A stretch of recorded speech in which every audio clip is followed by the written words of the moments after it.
I am unmuted, and I'll let you know when we're live. Okay. Okay.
We are live. Thank you, Allison. My name is Heather Waters. I'm a counselor at the town of Manlius and have the pleasure of presiding over this meeting. This is the town of Manlius Police Committee meeting for October 26th. And we have Chief Michael Kroll here, Counselor William Nicholson, and our members that represent the villages of Fayetteville, Manlius, and Manila here, along with our town council. We are going to open up first with letting everyone know that you can join this meeting virtually anytime. You can go to the Town of Manlius website to find virtual meeting instructions. Next, let's start with the pledge. And Bobby, could I ask you? Lead us. I pledge allegiance to the flag of the United States of America, and to the republic for which it stands, one nation, under God, indivisible, with liberty and justice for all.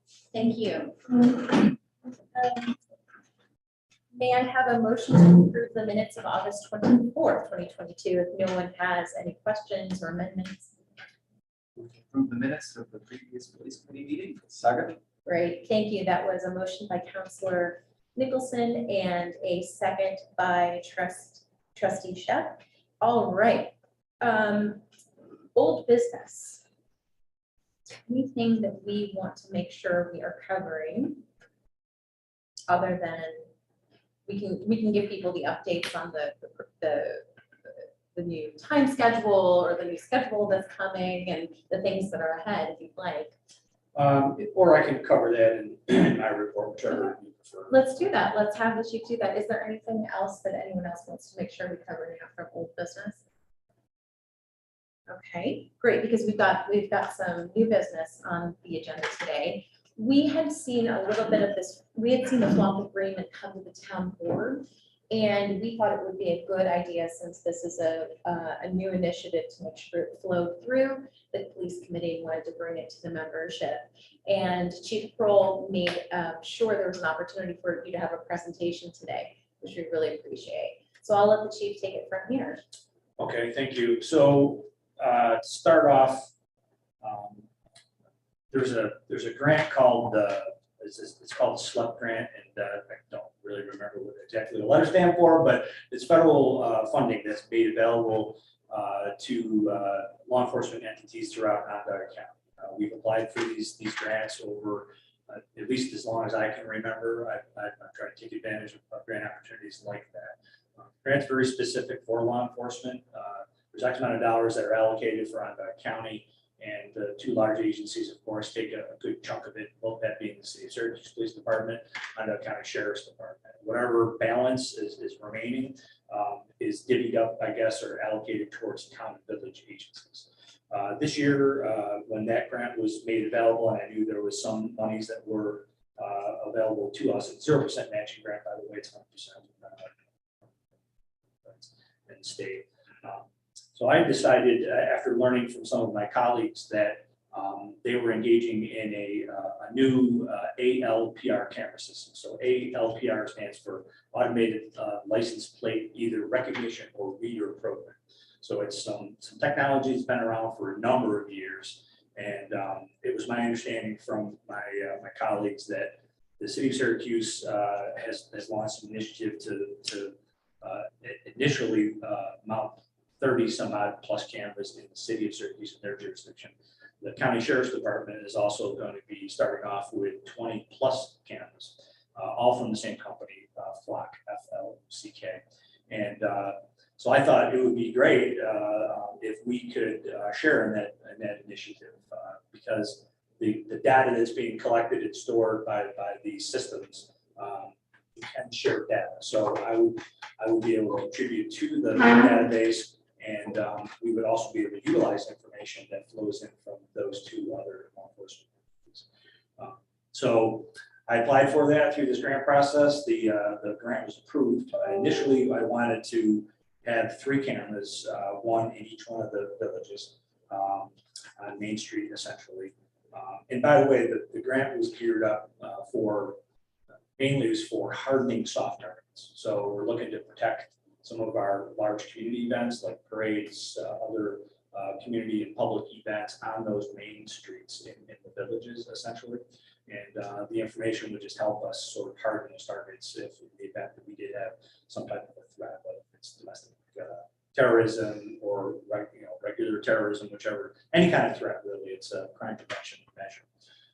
Fortunately, although I applied for 3 of these cameras, only 1 was approved. So I selected that the first camera would go in the village of Fayetteville. It's our most heavily traveled roadway right on Route 5. Where the road narrows to 2 lanes, both eastbound and westbound. And it's a location where I think I can get as much data as we possibly need to help us out in our law enforcement functions, but also contribute to that database that's equally shared through the sheriff's department and the city police. And eventually, I think that probably all the town and village agencies will probably jump on the same program, and we'll all have this technology available to us. So I did apply, I received approval for at least one of these cameras that's paid 100% over a 3-year period. The company that we selected is the same one that the other agencies are using, and it's a company called.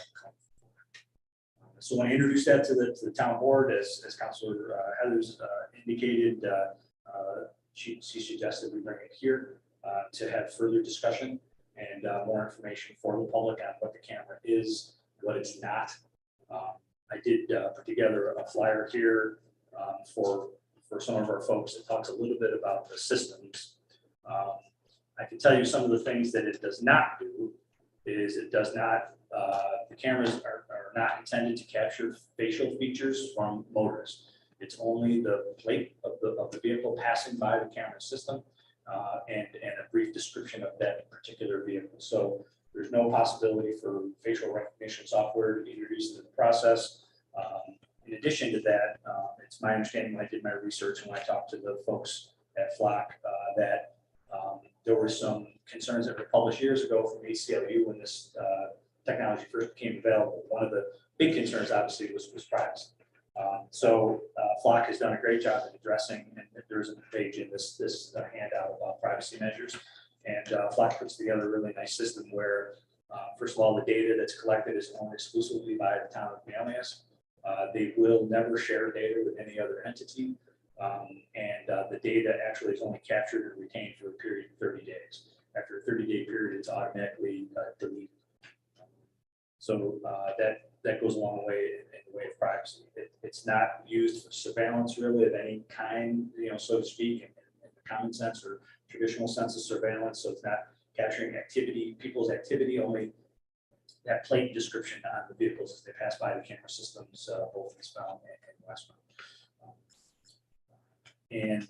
There's also an ability here to sort of test the product out and see how many reads we get and how useful those reads are in order to, after a period of time to reevaluate the system and if it's doing what it needs to do for us or if we need to change or continue the program. So it's still, I kind of view it as a pilot program, even though the county and the city have already really piloted the product.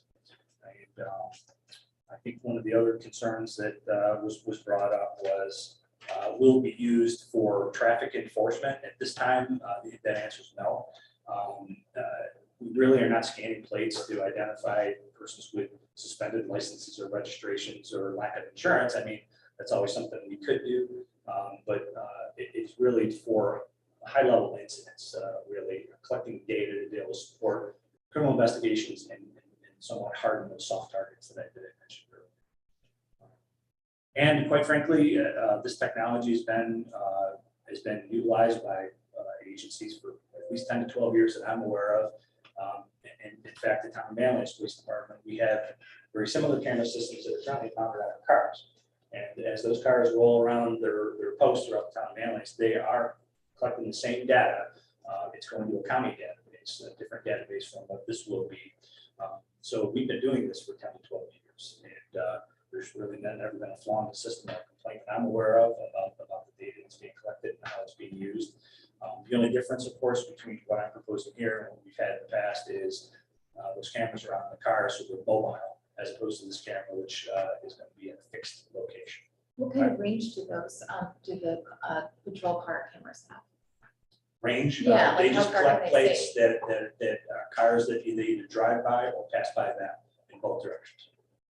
But as far as range, it really is a short distance. If you're parked on a street and there are driveways right around you, obviously the parked cars in the driveways are going to be visible. If they're viewable, they'll get a hit. But our policy, we have a policy, we had policy for the same amount of time we've had mobile license plate recognition readers, and that is that the officers will not act on cars that are parked on private property.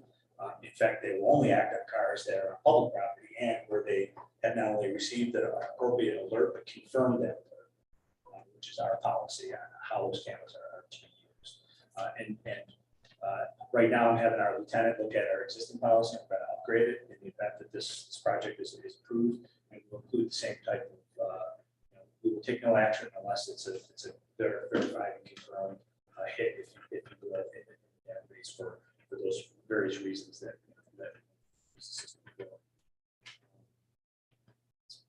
And lastly, as far as the location, I reached out to the supervisor about a year ago. I was hoping this was my intent, but we didn't really have much movement on it. But I reached out to Mayor Olson, and Mayor Olson has graciously agreed to allow us to place this system on a village-owned pole in the village of Fayetteville. So it'll be a fixed location on a pole.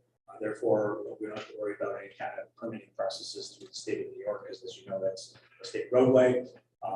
That's not an issue, and I think the village of Fayetteville has also offered to allow us power from that pole or power systems.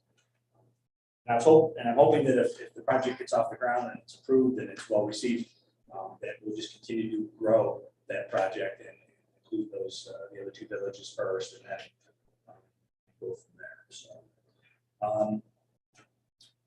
I invited a representative from Flock. She's connected with us right now. Her name's Laura Ann, and she's been promoted to be able to speak and address maybe any kind of questions that may be from the group. So Laura Ann, welcome. And at that point, if there's any other questions that I cannot field, we'll turn it over to Laura Ann. Thanks, Chief, for the intro. Happy to be here. Hi, Lauren. Welcome. Is there anything that the chief didn't mention that you want to point out? I am happy to help field questions. Great. So I think it would be wonderful for us to hear from the representatives from the villages and the membership of the committee about your response and feedback to the proposal. If anybody wants to go first. Okay, great. Thank you. Who monitors the data? So the folks that monitor it would be those individuals, law enforcement only. It's only law enforcement. And it would be anybody that we have an agreement with. There's an MOU that will be signed and agreed upon through all of the law enforcement agencies. As of right now, I believe, and the system is somewhat in its infancy, it's not really off the ground, but it's my understanding that at this time, there will only be law enforcement from Onondaga County that will monitor, or has the ability to monitor. When you say monitor, you're saying just like search the database? Well, yeah, I mean, This is going on all the time. Yeah, the monitoring per se is automated, so there's really nobody that's watching a screen somewhere. Okay, So when you say monitor, I'm thinking Yeah. to search the database, gain access to the data that's collected. and it's 30 days only. 30 days only, and then automatically deletes. Okay. Who, okay. I got that. But if an HOA had a flock camera, could they decide then, they would decide who has access to it, right? So it's personalized by who is installing the camera? So a couple things on that point. First, to address the first question, about clarifying the investigative reasons for search. So the chief covered this already, but want to make sure you guys know in Flock's system, you have to have an investigative reason in order to search the database. And so that means it has to be connected to an active ongoing case, and that information is then proactively reported to the chief on every single instance where it's searched. So you can see from your police department and who from even other police departments that are searching your camera has done the search, why they've done it, what time they did it. You know, all those details are provided so that you can get an accurate understanding of how the system is used and prevent misuse. For our HOA customers, the model is very different. So we've got that data storage is much shorter. So many of those communities, if they're looking at their own data, it's only a 7-day period, but most of those customers actually don't even have access to their own system, and they just provide it to police departments. So it's like an agreement where they've purchased it, but they don't access it, and they give that data and information to their law enforcement. Thank you.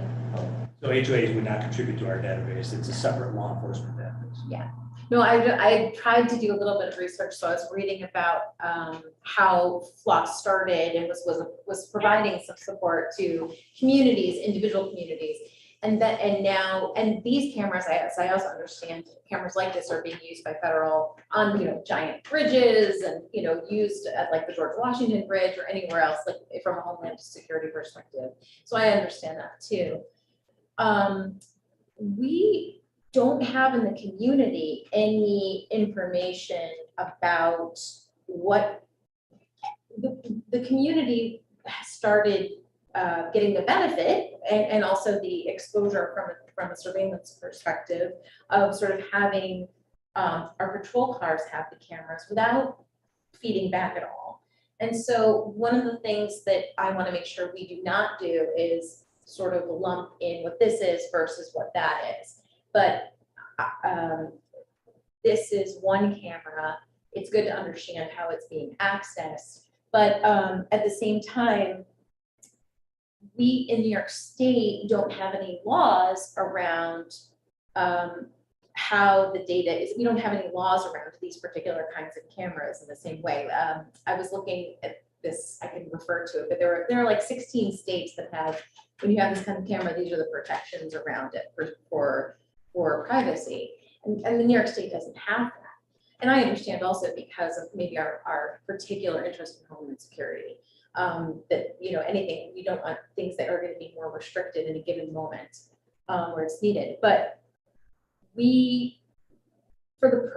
I'm wondering about the priority need for us as a lower crime area versus, and without a giant schools for sure, but something like Destiny Mall or some large source of gathering space like a stadium or something like that. I'm wondering why this is a priority for us over some of the other things in the budget. And I'm not saying it to be pejorative. I'm just asking if there are some instances. I think the Amber Alert example is very interesting. It could be really useful, sure.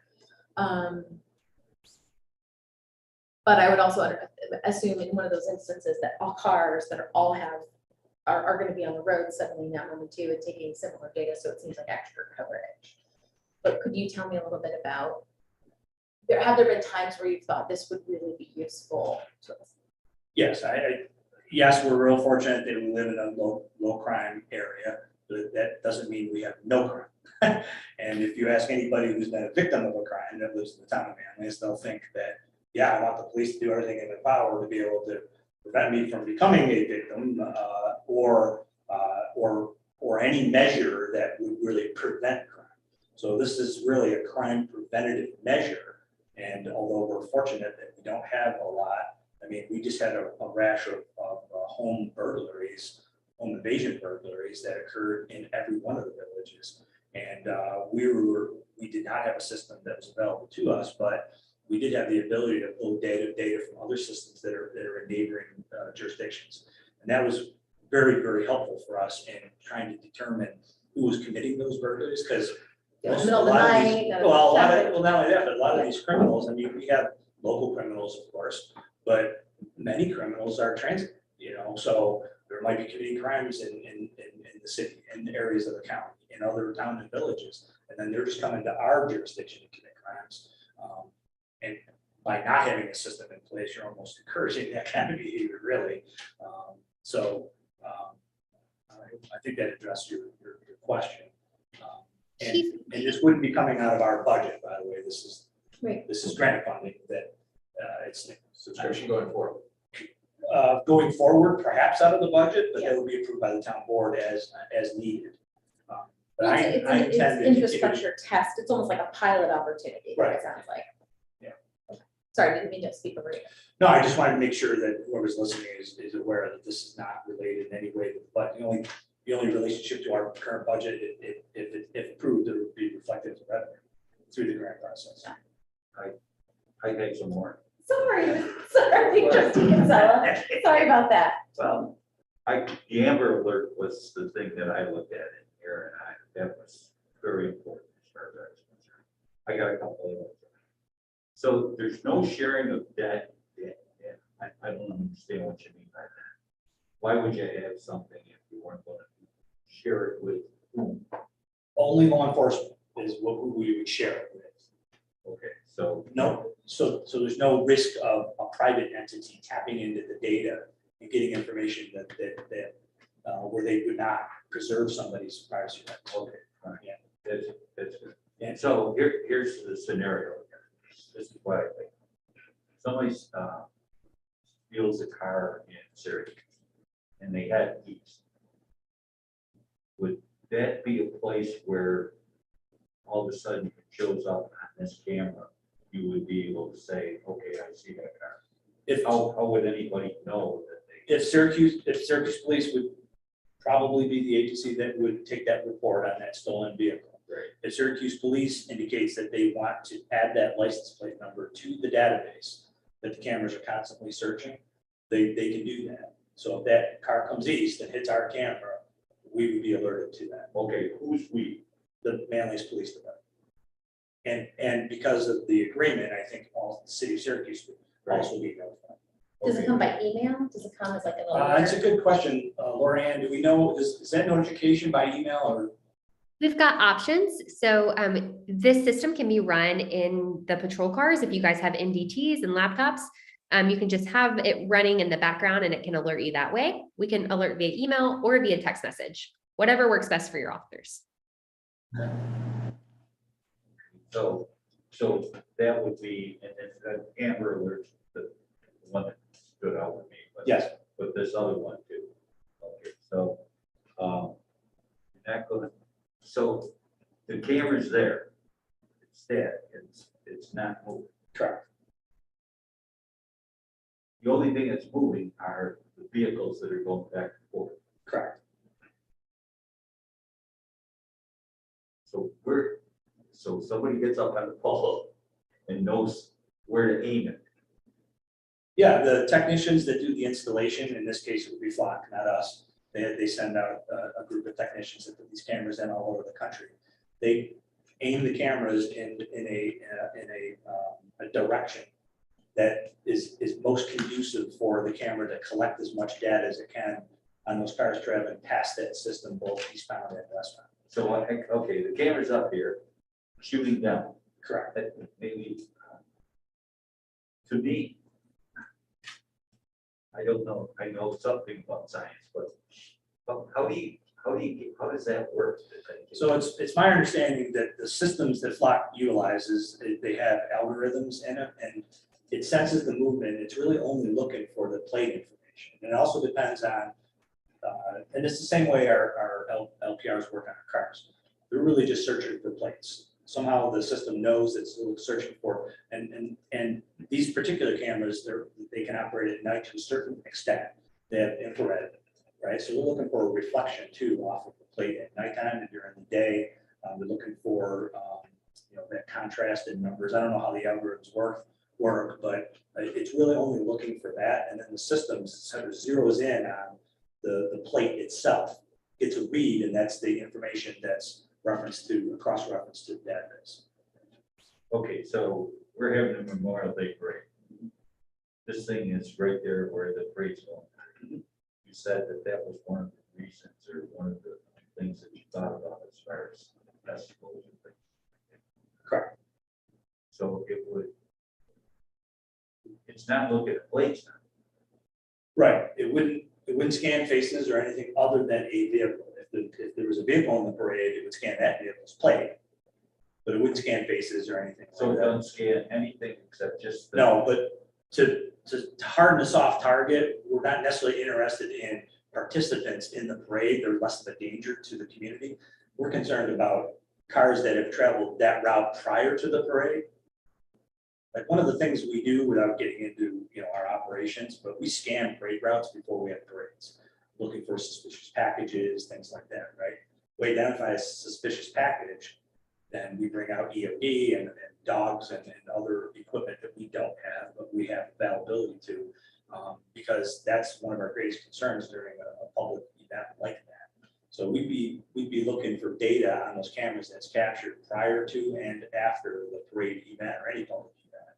And in So order, it's which car dropped it off. Right. Which car was. that way, if you get information that there's a threat, and the threat may be operating, be it a blue Mazda license plate 123 ABC, we would search the database and see how often that vehicle went over that 30-day period, how often that vehicle traveled the parade route. So unfortunately, if someone in, let's say, the people on the side, there's no vehicles now. If one of them had a weapon of some kind, it would show it. No. As I understand it, it was one of the goals of Flock also to solve crimes so that there was like a higher rate to deter crime. So using the data, so like you're saying, there's some sort of incident, you're able to bring that to a conclusion so that it deters crime, similar crimes. So I would love it if you're able to provide us with some information about that, how that's going in a community, any community like ours, that would be really helpful. If Flock is able to provide some info to us. Yeah, Laura-Ann's already sent me a bunch of information to include this handout today.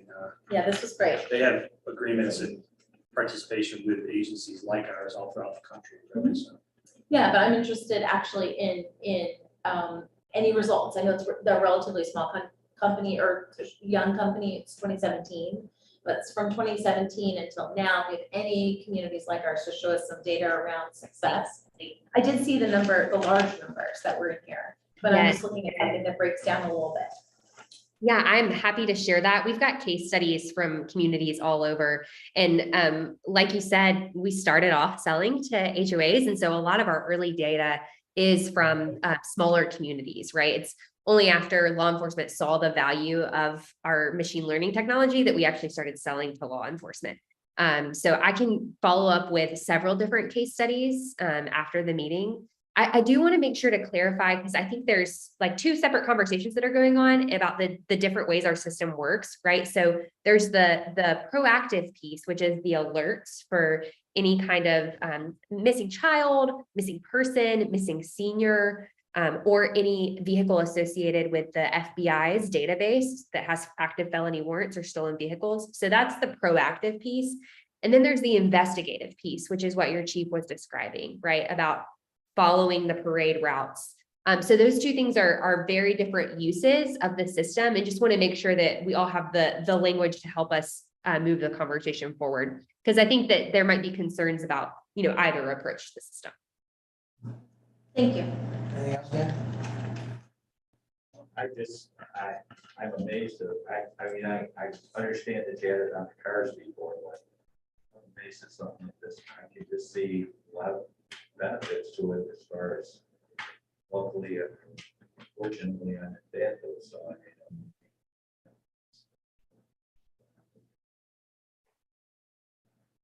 I'm sure there's probably things that I could think of, tomorrow or a week from now, that, once I know, and I'd be happy. We go along with this and resolve to do it, that, didn't say this happened, that. Sure. And good news is about you is if you don't like the system, it's your goal, you can just take it down. Okay, my wife said I can't climb ladders. I want to, but she said no. One thing that Heather said that I think is important, and I appreciate that, and you're right, that there are only a limited number of states that actually have fixed legislation in place for this type of electronics. But, so even though New York State is not one of those, and there's no real legislative guidelines, if you will, we're following best practices, and we're addressing all those ACLU concerns from that one group that was addressed, and those are all being reflected in our own policy. And once our policy is updated to include this technology, if it's approved, we will publish that and make it available on our website. That way anybody can click on it, read how the data is going to be used, and what the intent or the objectives of the program is. Is it foilable? Everything's foilable. Yeah, I mean, I know, I know. Right. I know people ask that That's question. part of my question, for sure. Down at the end, way down. Yeah. Yeah. If I can jump in, because it's related to that point. We live in an era where nothing is truly deleted forever. We know this. So the 30-day rolling deletion of data, how does that jive with the investigative function of this program and service, that an investigation that extends longer than the 30-day period? And why would we be why would we care if this were foilable data if it's truly deleted after 30 days? So that's one of my questions. Yeah, Chief, I'll jump in and then have you just maybe talk about the investigations, the way that data is handled for investigations in FOIA. But so at Flock, our business model and, everything about our company is built on that 30-day retention. So I have some security one-pagers that I can send you guys about how we handle that within the system. But the 30-day retention is across the board what we do for both the company and as part of our business model. If you guys have an investigation though, that data is downloaded into your police department's system of record. So whatever information management system they use, there's lots of different ones. And Chief, I'm not sure which one you guys are using right now, but that is actually downloaded as part of like a case file. And that information is not deleted after 30 days once it's downloaded. We have to clarify though, that means therefore that this information was discovered or discoverable within 30 days, right? Otherwise it's gone. So discoverable by law enforcement, yes. In 30 days of reality happening, whatever the incident. So Right. after, so an investigation into an incident that extends beyond, and nobody thinks to ask for the Flock data until day 31. It's just gone, not an investigative option anymore. Right. So where is the actual data being stored? Is it being stored on a server, Yeah. on a Flock server, or is it being stored in the town? Encrypted with Amazon Web Services? Yeah, so we use AWS Government Cloud, and each law enforcement customer has their own, basically like partitioned part of the server. So we're just the conduit that helps you guys store that, even though you own that data. And we have end-to-end encryption, highest level of encryption, and none of our devices have IP addresses, so they're not externally hackable. We've got a lot of other security features in there that I'm happy to talk about, but that's high level. The reason I asked the question is because of freedom of information. If it's stored in the town in some ways, in some way, then it would be subject to, it would be a record of the town, it would be subject to FOIA. We have record retention requirements under the state education law. I don't know how that jives with the 30-day retention, or elimination of that record. So there's a couple things I think here. So unless we retrieve the data from Flock's website, yeah, we produced the record and Flock is saying that record belongs to us, so we have access to it. If we downloaded that onto a separate device, then it becomes a record that's subject to FOIA. And we would handle that record like any other record in law enforcement. It gets, we get hundreds of FOIA requests. Somebody probably could foil Flock, but Flock is not a government entity. Yeah, Well, they could try, put it that way, right? it might be discoverable under litigation, But that's, again, that's not something you can't control. But right. as long as it's stored in some cloud that's not owned by the town of Manlius, it's not a record of the town. And therefore, it would be It's kind of like the subject. satellites that are doing whatever they're doing now, and the Google, and the drones driving around for Google and the rest of it. So it's a good thing. We are storing the information.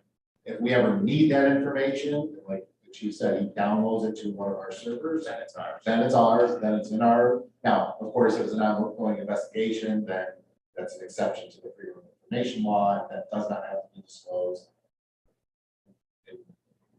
The investigation itself never has to be disclosed unless there's finality to it, where a decision is made.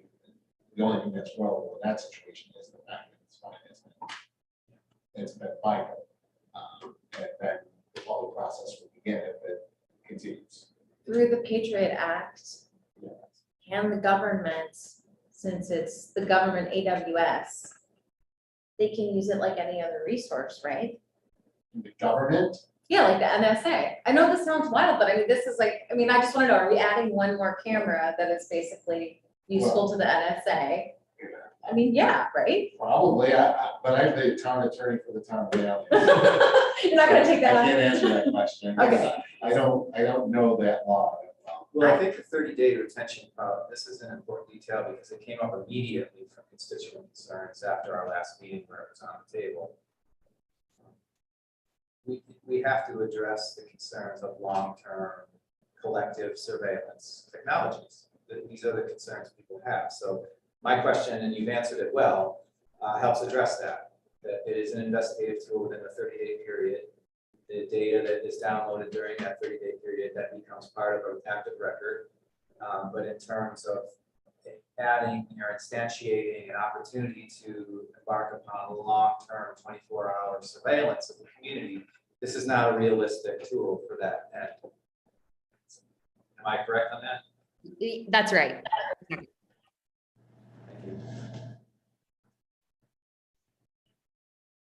I have other questions, but it's your tool. Do you have more? I do. Please. But Tom, Yeah, Tom Village too. Manlius here too as well. Well, my questions are answered. I guess the only thing I say is, I see this as a positive tool for the police department. I mean, people move to the town of Manlius because of our police department, how safe this community is, and I think this is just another tool to improve on that. So, and unfortunately, for some reason, you see in the news, car chases from the city like to end up in the town of Manlius lately, so all too often. So I think that's another tool that can be used both beneficially to both sides. Some cameras do have a notable deterrent effect as well. That's not a deterrent effect. I have a couple of technical questions, so it might be more for Laura, but the Flock information includes, beyond license plate and registration number collection, it has function to expand search parameters to include make, model, type, and I want to ask if you can talk about that a little bit more, because that is very useful as a tool, as an investigative tool. But again, people want to know that they're not going to accidentally be swept up in an investigation. Yes, absolutely. So, and Chief, I think if after I talk about this, maybe you could share some examples of instances in which you might have had a description of a vehicle, but that's it to go on as a suspect lead, because we know that often happens. That's part of why we created the system, to be able to search for more of the features than just the license plate, right? Because especially in the area where we started, we saw a lot of false license plates or swapped license plates or temporary tags, right? And so it's not just that license plate data that is useful. It's also the picture of the back of the vehicle to see what color the vehicle is, what make and model it is, to be able to take an eyewitness account that says it was a silver Camry and corroborate that it actually was a silver Camry instead of maybe a silver Accord. And so that basically just gives more data to the police department to be able to be more effective in their investigations. I think, there are definitely features in the Flock system that you might have seen in other articles from research, like our ability to look at things like a roof rack or our bumper stickers, which is really important investigative tools. I want to make sure you guys know you can't search by like specific types of bumper sticker. You can't search by words on the back of the vehicle, right? That's a legitimate question that came to me. Yeah. It is, but that First Amendment concern is real, and our system doesn't allow for any violation of that. Thank you. And then I had a question about the audio component. Is there an active audio component So to this system? Yeah, that did come up and it's in the contract, Laura Ann, but correct me if I'm wrong. I think those are with the cameras that have, in addition to the LPR technology, the ability to track gunshots, what's the name of that? Shot spotter. So Shot stopper. shot spotter is the Yeah, correct term. yeah. There's a component to that that can be addressed with Flock, but we're not buying that. We're not buying that component. Yeah, we have a separate product that we consider an enhancement to our LPR. So the LPR is our base, right? And that the Raven technology is an enhancement for communities that have gun violence issues.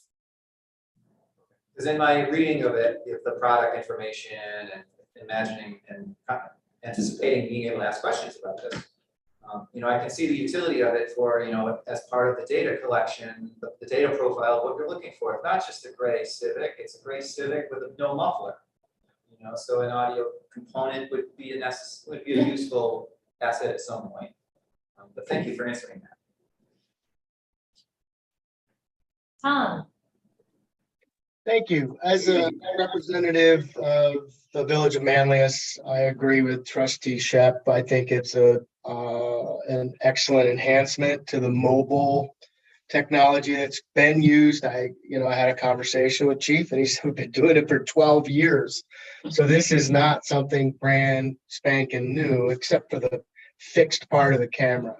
I would like to talk to my colleagues at the village board at our next meeting or in advance if necessary, but I'm pretty comfortable in saying they would all be in favor of it as well. I do have a question about the finances part of it though. If the grant covers the technology, I'm assuming there's a subscription fee or something that Flock is being paid regularly. Is that correct?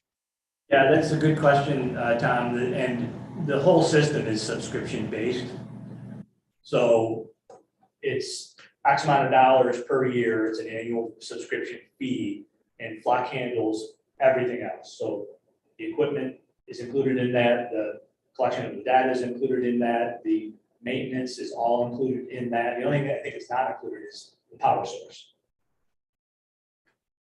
So that 3-year period is that subscription fee over a 3-year period. Flock covers everything based on that subscription. No additional cost. The 2,500 a year. Right.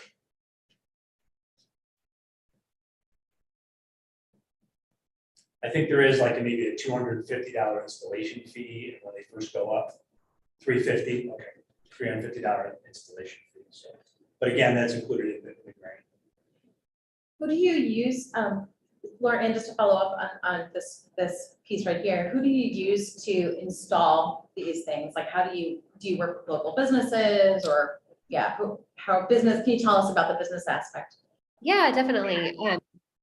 I think it's really cool that Flock is all over the country, right? So that means our employee base is all over the country, and we actually hire folks locally to your region. The sales rep who's on the road today in another part of the state and was not able to join us on the call, but Gwen Fitton is a resident outside of Buffalo, and she has a team that she works with that are Flock employees that install and maintain these devices. out of your area. So I'm not sure if the person that we're using is currently living in New Jersey or New York, but I know the previous person was a resident of the state of New York. If you also, know of folks who are looking for employment, we do have installation openings. So for installation technicians. It's great to know. Thank you. Tim, did you have any other questions? I actually have one question. Does this take photos or is it a scanner? Photos. It's just, but it's not a scanner. No. Okay. What about those license plates in New York State that you can't read anymore because they have Peeling peeled ones. away? Could this still identify those license plates? It kind of depends, really. I mean, the system isn't. Not that I know of anybody. Yeah. Like that. We could do CSI enhance, right? And just contrast. The system isn't 100%, because it's dependent upon light and how the infrared works at night. So the picture might not sunshine. necessarily be a clear picture. So do we have a sense of the percentage of how often we were able to actually identify the license plate? I read that, Lorianne, but you probably know the number off the top of your head, so I'll let you answer. Yeah, so our accuracy rate is improving all of the time. And as our system gets smarter, right, it continues to improve. It is upwards of 90% at this point. I don't know exactly what the day's data is, but I'll follow up in a few minutes. Yeah, it's not really, right? But I'd like. As far as the peeling plates, it's garbage in, garbage out. Yeah, whatever, Yeah, if somebody covers their plate, you're not gonna see them. exactly. Or if they put tint over it or cover it, So it's photo, not scan. Is there such a thing as a scanner? Where they can scan the plates? Yeah, so Yeah. our algorithm, since it takes the picture of the back of the car, it also is taking that plate information and basically serving as a scanner to upload and corroborate with databases and provide your officers with the plate number. There are other companies that just do the scan. The accuracy of those systems is a bit different, and they also don't provide the additional data points. Thank you. Great. Well, since we have only a few more minutes, unless there are other questions, I would like to thank Lorianne very much for joining us and thank the chief for preparing all this information for us and for the members for your questions. Could the members also please all go back to your mayors and boards and debrief them on this conversation? Well, I can, yeah, well, as far as I'm concerned, We do want to, from a town board perspective, we would, and the supervisor can check in with the mayors, but we would like to know that we've alerted them, especially since these are roads that everyone in the town, this is a road that everyone in the town of Manlius eventually travels. So it would be nice to know that municipally, if we're not having a public hearing, if we're not doing anything like that, we are at least governmentally formally bringing it back to the government. So all I'm asking is that you raise it as a point of information and share it with your fellow trustees. There's no time period on when this grant needs to be taken, correct? Yeah, all grants eventually expire. This particular grant, it is a 3-year grant. So if you need 3 years to make this decision, then I guess you take that amount of time. My only interest in, going forward, not immediately, but sooner than later, was I want to take advantage of all those other camera systems throughout Onondaga County and contribute to that database so that we can raise those crime prevention measures. I really appreciate this discussion. Thank you for participating as well. I agree with Councilor Waters that, we need to kind of quote unquote roll it out a little bit consciously with people because we have had concerns come to us. And generally we live in an atmosphere where people have some trepidation about any technological advancements, where there are possible implications on privacy and ethical usage. And where we come to know that what can be done but isn't being done eventually will be done. So, I mean, if people are concerned about privacy, they should probably get rid of their iPhones and their smartphones. But again, that's So I why, mean, look at the picture in this though, I mean, you're I not agree. looking at anything but what's near the license plate. I So what privacy do they have to worry about? I agree. I think it's a useful tool, but we need to be very transparent with people about what it is and what it is not, which is why I really appreciate the information brought today and delivered in exactly that format, what it is, what it is not. And although I can talk a lot, I can't explain it to everyone, so please do go share it with your municipalities. Yes. and I'll mention it to the board, I'm not gonna hide anything, but I think we should move forward with it, send a positive recommendation back to the town board. Yeah, Yeah, that's so your fund, as I understand it, for the police committee too, your function is certainly to provide your perspectives and your general temperature and sense of what the municipalities would want is ideal. I mean, But this is one of these situations where if you don't want to do that this way in a less informal way, I would formalize it with the supervisor asking the mayors. So whichever you're more comfortable with. I think after our last board meeting, you could probably vouch that the neighborhood of the Monroe Farms would love to see this camera system and would love to go after every car that doesn't stop through stop signs and speeds, so. Although it's not an enforcement tool. Yes, exactly, it's not enforcement, but they'd love to see it that way. A deterrent tool. Yeah, Okay, so before we close this, you will give us back some information. Thank you, that you presented it at least to folks. Maybe it would be helpful, Chief Carl, if you're able to send a copy, we can send a copy of the agreement and this presentation to each of you, just so you have access I to it. can print this off in our office, I can put that on the mailboxes that we go to. Yeah, that would be great. I'll- Thank you so much. Tom, Tom, is that okay with you too? Tom, I'll scan this and send it to you on your email. The agreement is in the police committee agenda. Right. Itself. Oh. I actually add the presentation, if someone gives it to me, I can put it there and then everyone can grab it from there if they want. That would be great. Then it's available to everyone who's been here today. Thank you so much. Thank you so much, Lauren. Okay. Thanks, Lauren. Have a great Okay, evening. you too. So next is the police chief's report. I'll be brief because I know we chewed up a lot of time here. Our 4 new recruits are doing well. 3 are currently in the field training program, all doing well as expected. I'll be attending a graduation for 3 of those members, formal graduation in Broome County on Friday. The following week, we're going to be graduating the 1 individual that we had in the Oswego County Sheriff's Office Academy. And then he will come out and start his field training program. But so far, so good. Fortunately, we did lose 1 officer. An officer resigned from his position last week. So that puts us back in the hole again. We were down 3 and now we're down 4. Good news is that we did a days-long panel yesterday, all day long, and we paneled 8 different individuals that took the test and were coming through the civil service system. Of those 8 folks, 6 passed to the next level. So I'm hoping that of those 6 individuals, there'll be 4 of them will be available for us to hire and send to the next available academy. Unfortunately, they're all new people. They will need to go to the academy before they can. So, Heather mentioned that 4-3 10-hour shift that was proposed to the town board that I believe was accepted in another one of those pilot programs.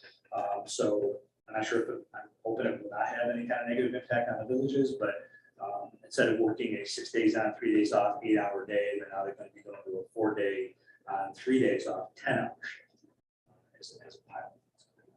It's going to reduce overtime, increase coverage, allow us to do some things that we were unable to do before based on staffing and limitations of that staff. Body cameras, we unfortunately ran into a situation where our current body cameras, which have been extremely successful, were end of life, and the manufacturer was no longer offering product support. I bumped into issues with the town board, and the town board graciously agreed to fund a new body camera program with a new company.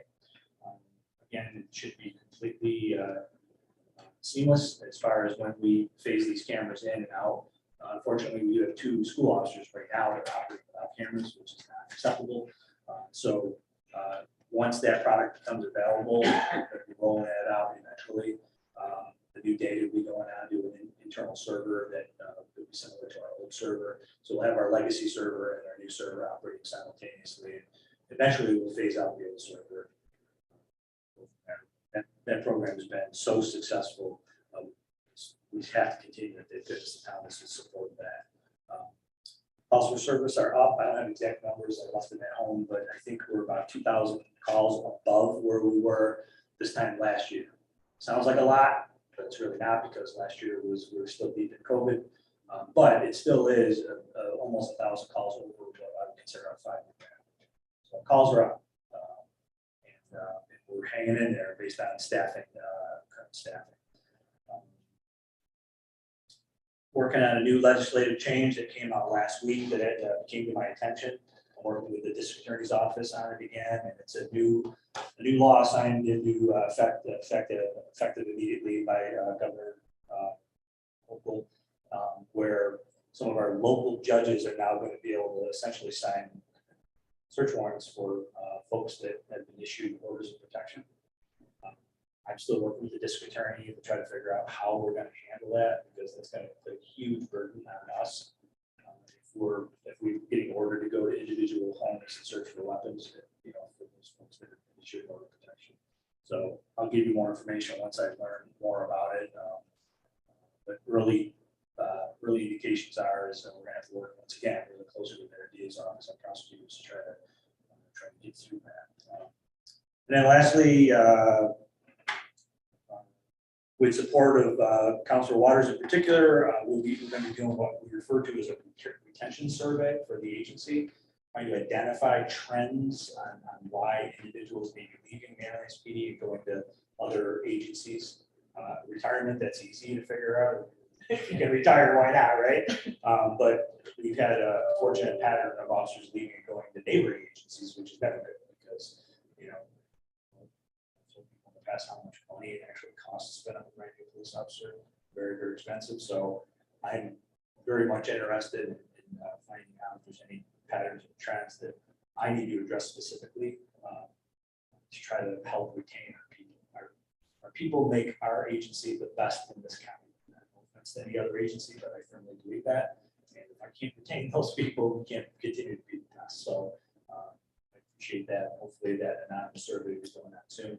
We collect that data and you can share it with whoever, and we can figure out how to make it a better place to work. The good news is, and I'm happy to report, is during those interviews yesterday, the panel interviews, one individual that we interviewed, I can't mention his name yet because we haven't offered him a job yet, but highly prospective employee, and the only reason why he, I should say that, he was given a choice between our agency and another, and he's already made a decision for him to go. And I think it's just a testament to the type of department that we run. I'm not trying to toot my own horn. I'm just saying that our citizens love the police department, and here you got a guy who can really take a job anywhere in Onondaga County, and maybe anywhere in the state of New York. He chose to live in the town of Manlius and move his family here so his children could be schooled. And Bobby said earlier, he wants to be part of our team. That's the type of attraction that I get real excited about. Which is confirmation that we're doing the right thing too. So hopefully that'll work out. A lot of steps to get to that point, but we could attract more folks like that. And we go from being a great agency to great. Excellent. Well, thank the Village of Manlius too for being supportive of the and hosting the trunk or treat, which I know that the police do an incredible job showing up for, because that's an opportunity to be in touch and also talk about safety for Halloween, which is essential. And I really appreciate that. Just thank you for that. Is there anything else, Chief? Or should we move on? Okay. Correspondence. I know we have something that we can enter into the record. It was a bit of correspondence about the cameras that someone had seen the town board meeting, sent in a note. We'll enter that in. Can you amend the person's name so I can just make sure we put it in under the police committee? Are you talking about the comment that was The public through the website? Submitted. Yep, there was no name. Yeah, no name. It's a town resident. All right, never mind. Well, there we go, town resident. Thank you very much. We have the privilege of the floor. Anybody have anything? Just, once again, the village of Manila, speeding in the Manila Farm neighborhood is back up. I know we go about this, just about every meeting I bring it up, but the sad part is it's the neighbors, so. And make sure our traffic unit continues to be aware of that continuing issue and do our best as a deterrent in many ways, traffic enforcement or.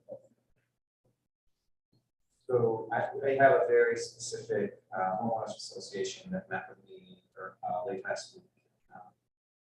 Asked to take to this committee to you. It's the Ravine Ridge neighborhood, 92. That's what I believe it's called, just before. And they have gone to the state. Wood. Huntwood, yeah. They've gone to the state before requesting a left turn lane heading eastbound downhill from Woodchuck Hill Road. A lot of complaints about brushes with death as people are passing on the shoulders. They're trying to make their left hand turn to their neighborhood. They understand it's a state road. We don't own it. We can't do much with it. But the request specifically has been, could there be a short-term parking one of the speed sensors, one of the mobile speed sensor units for a period of time? Hopefully deter some of the craziness as they put it.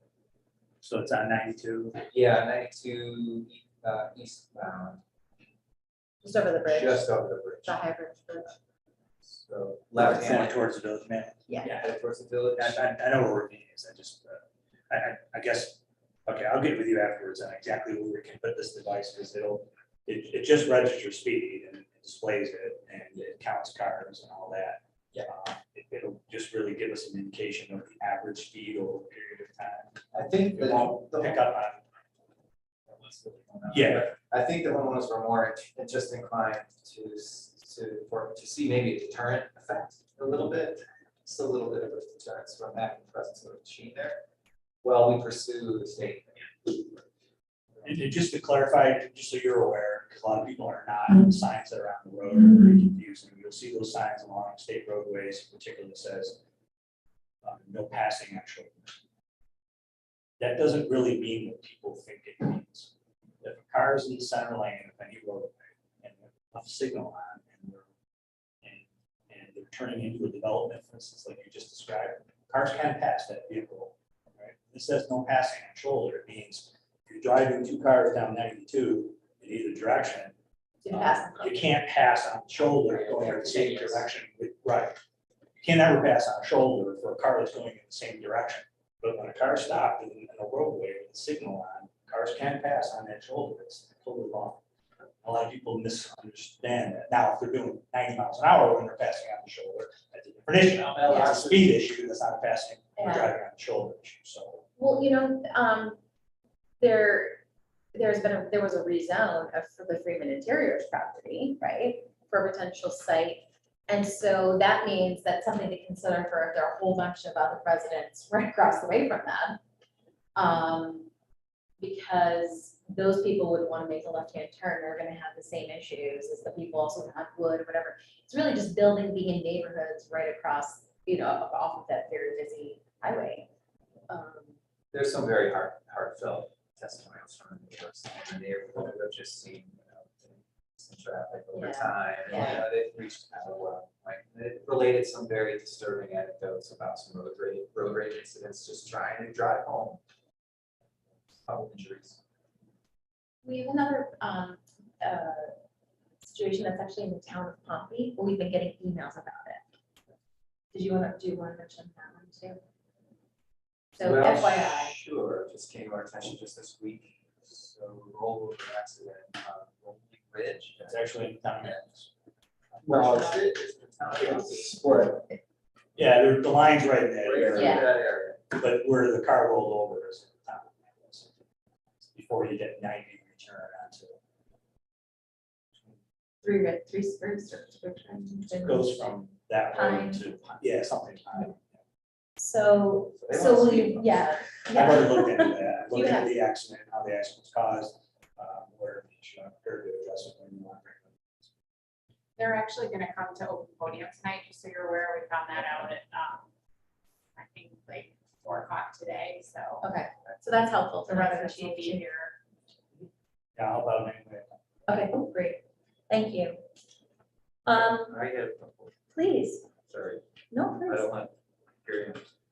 You haven't passed a resolution about About, virtual having a meeting, so that someone, yeah, we have. Yes. you have, so the town has. Yep. Okay, so all you have to do is have a forum at this meeting, and then if somebody else is. Yeah, the details are that someone has to have has to be virtual for a set of reasons. I know, Not vacation, I know. but more office and Okay, caretaking. the other and thing everything is, else. I just, I think there was an article in the paper about the proposal for the legislature to increase the amount of money retired policemen can make. Anybody see that? No, do you want to share that? Yes, I have heard about this. Yeah. I didn't, I missed that. So that somebody can do consultant So if jobs. you retire as a policeman, you can only make a certain amount of money under contract. Oh, yeah. And So there's I'm, a new proposal to push it up from 35 to 65. that's for retired members. Right. So if you retire as a police officer after 20 years of, full-time service, you can retire and then receive retirement benefits.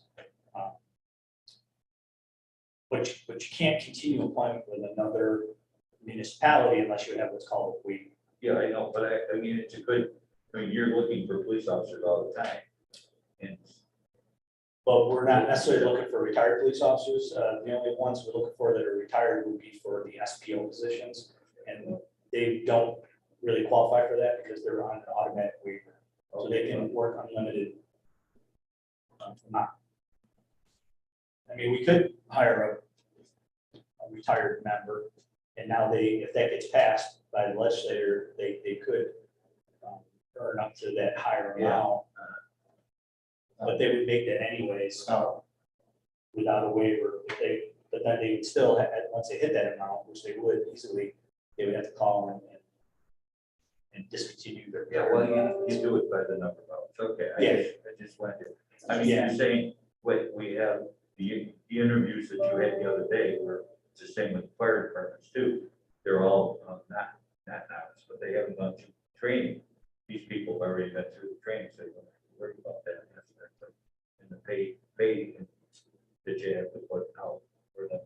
Could something like that work for the justice, for the courts, for the court security for courts, our courts? I think it's the same process for anybody that's collecting New York State retirement. It's not only for police, but for fire as well. Thank you. Anything to, I just want to make sure that.